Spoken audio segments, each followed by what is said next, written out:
నా హాలిడేస్ ట్రాన్స్ఫర్మేషన్లో ఈరోజు day 31. Morning weight 74.55 ఉన్నా. బ్రేక్ఫాస్ట్లో వెళ్ళి double egg dosa, nuts and seeds తినేసా. ఈరోజు హాలిడే ఉండే ఆఫీస్కి, సో స్టాచ్యూ ఆఫ్ ఈక్వాలిటీకి వెళ్ళాం. అక్కడ అన్నదానం తినేసాం. టీ మాత్రం మ్యాండేటరీ. షుగర్ ఫ్రీ అంటే ట్రై చేసా ఐస్ క్రీమ్. తిరిగి ఇంటికి వచ్చేసాం.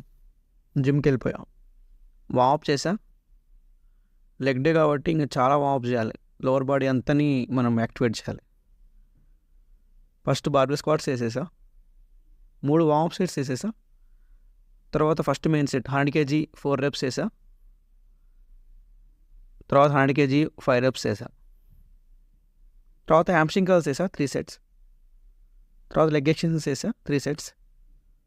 తర్వాత కాఫ్ రైజెస్ వేసా 3 sets. దాంతో మన వర్కౌట్ కంప్లీట్ అయింది. డిన్నర్లో ఫిష్, వెజిటేబుల్స్, ఫ్రూట్స్ తినేసా. 10K steps complete. Day 31 complete. Let's do it again.